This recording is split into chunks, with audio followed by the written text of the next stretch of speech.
I think this chapter is going to be nicest of all because we are going to talk about some concrete structures. So, structures about how to design the organization.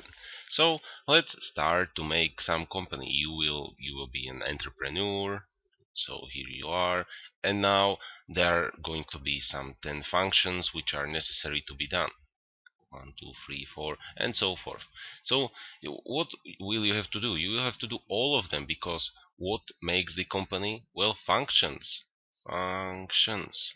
Or in other words, some activities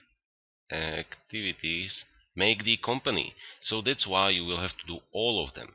But what is going to happen now? Well, the demand will grow. So demand will will grow, and you simply will not have enough time to manage all the activities. So you will decide that, okay, now I will have enough money and I don't have time, so I will hire someone to handle this function, this and this one.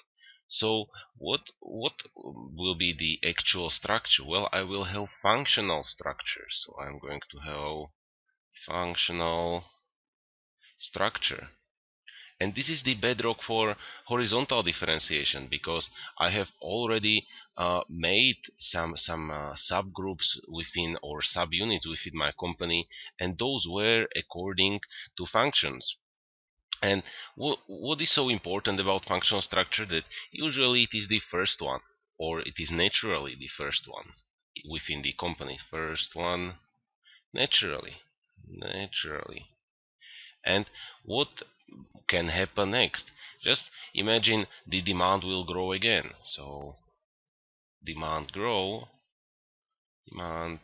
grow, and now I'm going to have two different ways. Maybe I can, I will longer this arrow. So maybe I can try to keep, and I will change the color for this.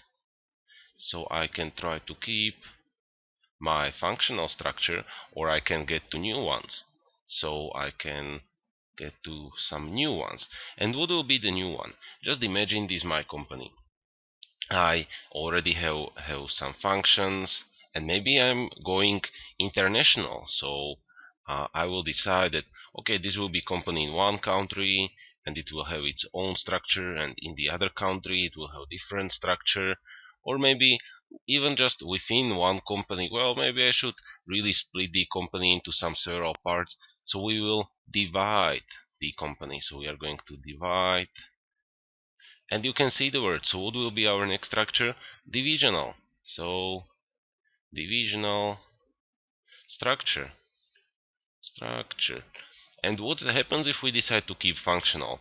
Well, then just we will hire more and more people for this every single function. So here will be now 1, 2, 3, 4, 5, 6, 7, many guys who are keeping with the functional structure. So this would be somehow the end of our thoughts. What can we do next when we divide our company? Well, we can ask ourselves, how are we going to divide it? So how, or according to what? To what? Well, maybe product. So product. Maybe my market, so the customers that I'm serving, or geographic. Maybe I'm serving customers in different countries, so those are going to be my divisions. And you will see this in our separate videos. I just would like to introduce you to the logical ideas, what we are going to talk about.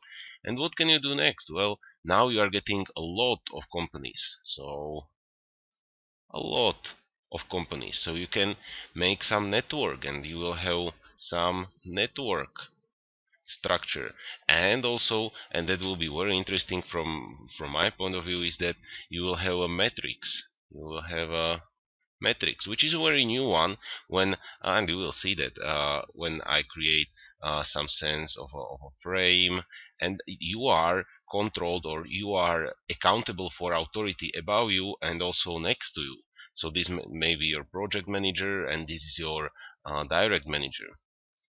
So this was the introduction to the next videos. What is important to remember is that the functional structure is the most basic one. When we are accounting people according to the functions they are making. And then from the functional structure, when the demand grow, we are going to move to divisional structures, and those are going to be next videos. So hopefully see you there.